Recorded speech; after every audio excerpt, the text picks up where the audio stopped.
박근혜 대통령이 오늘 취임 후 처음으로 유엔 총회 기조연설에 나섰습니다.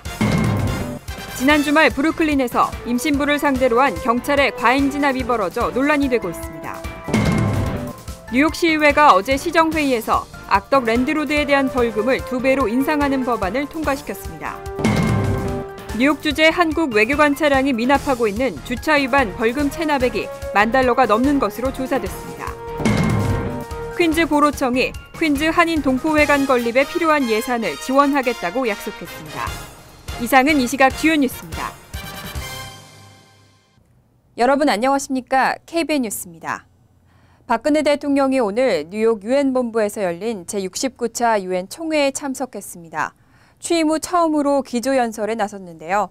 박 대통령은 국제평화와 안보, 인권 증진, 사회 경제적 개발 등 유엔의 3대 임무 분야에서 한국 정부의 기여 의지를 밝혔습니다.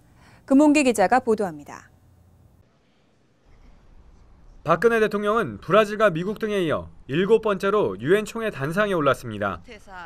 오후 12시 13분부터 시작된 박 대통령의 기조연설은 북핵과 인권 문제에 대한 국제사회의 관심을 촉구함으로써 북한을 압박한 점이 핵심입니다.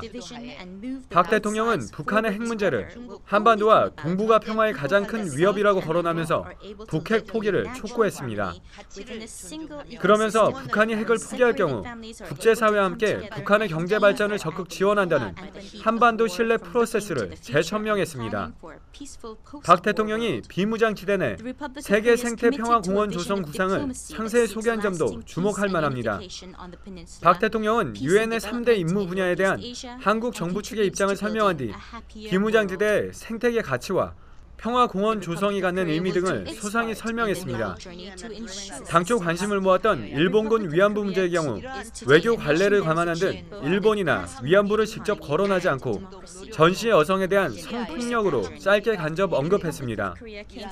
박 대통령은 분쟁과 성폭력 방지, 이니셔티브의 대표국가 참여 등 유엔의 인권 증진 분야에 대한 한국 정부의 기여를 설명한 뒤 전시 여성에 대한 성폭력은 어느 시대, 어떤 지역은 막론하고 분명히 인권과 인도주의에 반하는 행위라고 말했습니다.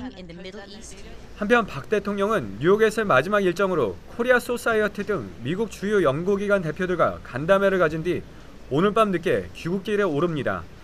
KBN 뉴스 금홍기입니다. 그동안 계속되던 경찰의 과잉 진압 논란에도 정부는 경찰의 손을 들어줬습니다. 그런데 지난 주말 경찰이 또다시 필요 이상의 진압을 행사했다는 논란이 벌어졌습니다. 이번에는 상대가 임신부인 만큼 비난을 피하지 못하고 있습니다. 박민기 기자가 보도합니다. 지난 주말 새벽 2시 15분경 브루클린에 위치한 선셋파크는 늦은 시간임에도 불구하고 사람들의 비명소리와 경찰차의 사이렌 소리로 아비규환이 됐습니다. 경찰이 한 여성의 양팔을 붙잡고 끌고 다니다가 강제로 바닥에 넘어뜨린 뒤 수갑을 채웁니다. 하지만 경찰이 범인을 검거하는 상황인데도 불구하고 인근 주민들은 경찰관들에게 야유를 보냅니다. 경찰이 거칠게 다루다 체포한 여성이 임신 5개월 차에 접어든 임산부이기 때문입니다. 이 여성의 이름은 산드라 아마즈키타로 44세의 임산부이자 4아이의 엄마입니다. 사건 당시 경찰은 산드라 씨의 17살 아들 조안 레모스가 흉기를 소지하고 있다는 이유로 진압을 하려 했지만 이를 보고 말리기 위해 다가간 산드라 씨 역시 공범으로 취급하고 이 같은 행동을 한 것으로 보입니다. 하지만 시민들의 반응은 냉담합니다. 경찰이 그동안 흑인들을 상대로 수차례 과잉 진압을 벌여 이미 공권력 남용이 아니냐는 비난의 목소리가 거세지는 가운데 이 같은 사건이 또 발생했기 때문입니다. 또한 아들을 구타하는 경찰을 말리러 다가간 산드라 씨의 남편 로넬 레모스 씨도 현장에서 체포됐습니다. 사건 이후 인터뷰에서 로넬 레모스 씨는 경찰이 자기의 아내와 뱃속의 아이를 죽이려고 하는 줄 알았다며 현장에 뛰어들 수밖에 없었던 이유를 들어 안타까움을 더했습니다. 당시 현장에서 진압을 주도한 경찰관은 뉴욕 경찰 내사과에서 조사를 받고 있는 것으로 밝혀졌습니다. KBN 뉴스 박민기입니다. 앞으로 뉴욕시 세입자들을 괴롭히는 악덕 건물주에게는 최대 $10,000의 벌금이 부과됩니다. 뉴욕시가 세입자들을 보호하기 위해 규제를 대폭 강화했습니다. 주성훈 기자가 보도합니다. 뉴욕의 주요 언론들은 뉴욕시 의회가 세입자를 괴롭히는 악덕 건물주에 대한 벌금을 기존의 최대 5,000달러에서 10,000달러로 2배 인상하는 법안을 만장일치로 통과시켰다고 보도했습니다. 또한 각 건물주들의 위법 사실과 이름 등은 모두 뉴욕시 주택보존국 웹사이트에 게시됩니다.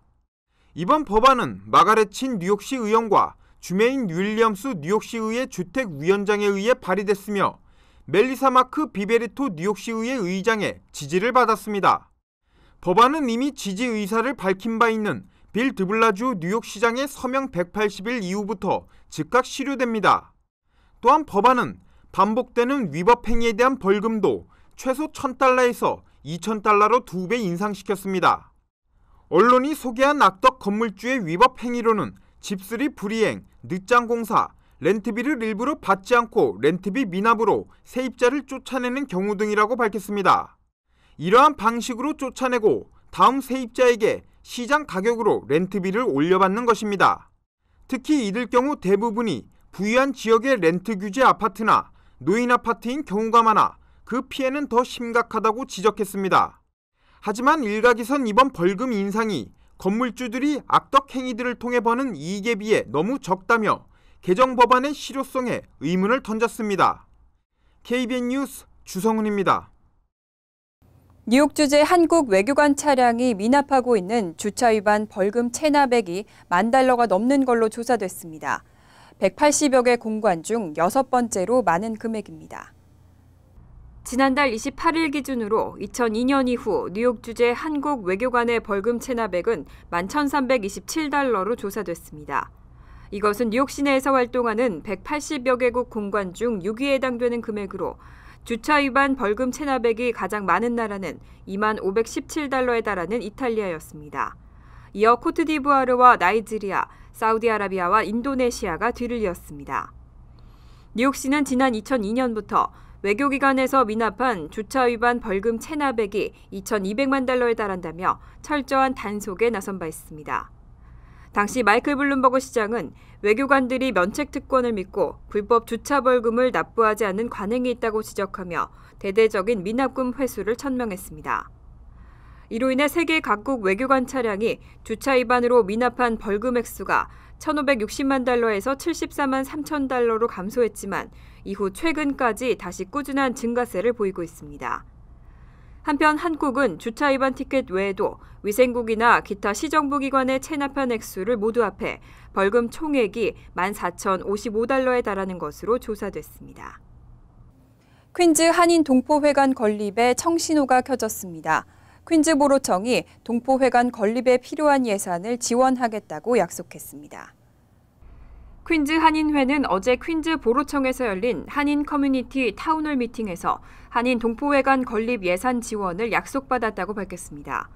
류재봉 퀸즈 한인회장은 추정 예산 $500만 달러의 절반에 해당하는 $250만 달러를 퀸즈 보로청에서 매칭 펀드로 지원받기로 했다며 만약 기금이 $200만 달러 이하일 경우에는 90%까지 지원해주겠다는 확답을 받았다고 말했습니다.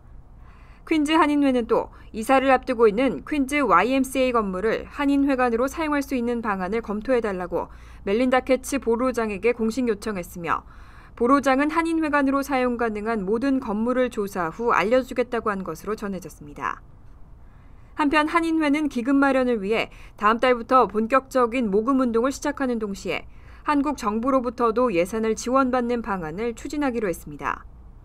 류재봉 퀸즈 한인회장은 퀸즈 한인들의 오랜 수건인 한인 동포회관 건립이 마침내 현실로 다가왔다며 회관 건립에 지속적인 관심과 참여를 당부했습니다. 뱅크아시아나에 근무하던 한인 직원이 고객 돈을 자그마치 $140만 달러나 횡령했습니다. 공범으로 지목된 전 부행장에 대해서도 FBI가 조사를 진행하고 있습니다. 뉴저지 연방검찰은 지난해까지 뱅크아시아나에 근무하던 34살 캐런 전 씨가 은행 고객의 돈을 임의로 인출해 가로챈 혐의를 포착했다며 최근 기소돼 23일 인정신문을 받았다고 밝혔습니다. FBI 조사 결과 전 씨는 지난 수년간 고객의 양도성 예금 계좌에 보관된 돈을 현금 계좌로 이체한 뒤 이를 금고에서 꺼내는 방식으로 거액을 횡령했습니다.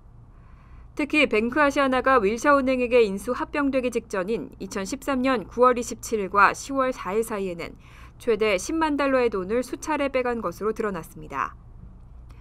검찰은 전 씨가 이런 방식으로 최소 120에서 140만 달러의 부당이익을 챙긴 것으로 보고 있지만 피해 당사자인 윌샤은행은 피해 금액이 최소 150만 달러에 이른다고 주장하고 있습니다. 한편 전 씨는 무죄를 주장하고 있는 상태로 법원이 책정한 보석금 25만 달러를 담보 형식으로 납부하고 풀려나 현재 다음 재판 출석을 기다리고 있습니다. 절도와 횡령 등의 혐의가 적용된 전 씨는 유죄가 최종 인정될 경우 최대 30년의 실형과 100만 달러의 벌금형에 처해질 수 있는 것으로 전해졌습니다. 한편 검찰은 전 씨와 함께 공범으로 지목된 류모 전 부행장에 대한 기소 여부는 아직 결정하지 않았지만 FBI가 추가 증거 자료를 수집하는 등 류 전 부행장에 대한 수사도 진행하고 있는 것으로 알려졌습니다. 애틀랜타 공항에 이어 시카고 오헤어 공항도 스마트폰 앱을 이용한 입국 심사 서비스를 시행하겠다고 발표했습니다. 서비스는 앞으로 미 전역으로 확대될 것으로 예상되고 있습니다. 미국 세관 및 국경보호국은 모바일 패스포트 컨트롤 앱을 개발하고 지난 8월부터 애틀랜타 하츠필드 잭슨 국제공항에서 시범 운영을 시작했습니다.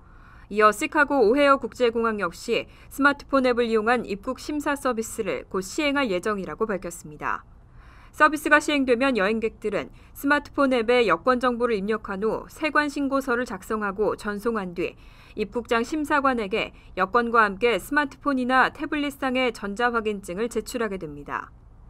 여권 정보와 세관 신고서를 입국 심사 전에 미리 전송할 수 있도록 하면서 여행객들의 입국 심사가 더 빠르고 간편해진다는 평가를 받고 있습니다. 현재 앱은 아이폰과 아이패드 사용자가 애플 앱스토어에서 무료로 다운받을 수 있으며 안드로이드 앱은 아직 개발 중인 것으로 알려졌습니다. 현재 서비스의 대상은 미국 시민권자와 캐나다 국적의 여행객들입니다. 연방항공국은 시범 운영 결과를 검토하면서 대상을 넓혀 서비스를 미 전역으로 확대해 가겠다고 밝혔습니다. 어제 오후 패스트레인 일부 구간의 운행이 중단됐습니다. 중단됐던 구간의 운행은 오늘 아침에서야 재개됐는데 하루 평균 13만 명의 승객이 이용하는 만큼 불만의 목소리가 적지 않습니다. 뉴욕 뉴저지 항만청은 23일 오전 7시부터 저지시리 저널스퀘어역과 맨하튼 33가 구간, 그리고 호보큰역 구간과 맨하튼 33가 구간의 운행이 중단됐다고 밝혔습니다. 항만청 측은 운행 중단 이유에 대해 전력선에 문제가 생겼기 때문이라고 설명하며 지난 21일 오후 3시쯤 6번가와 19가 근처 패스트레인 터널에서 발생한 화재와 연관이 있는 것으로 추정하고 있습니다. 이 화재로 인해 21일 오후부터 다음날 오전까지 패스트레인의 일부 구간 운행이 중단된 바 있습니다.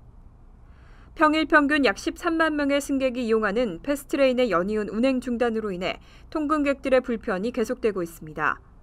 스티브 플럽 저지시리 시장도 항만청 측에 충분한 설명이 없다며 이들의 서비스에 낙제 등급을 주고 싶다고 불만을 쏟아냈습니다.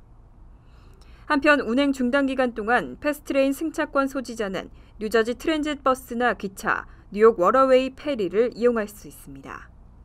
이상으로 KBN 뉴스를 마칩니다. KBN과 함께 즐거운 저녁 되시기 바랍니다.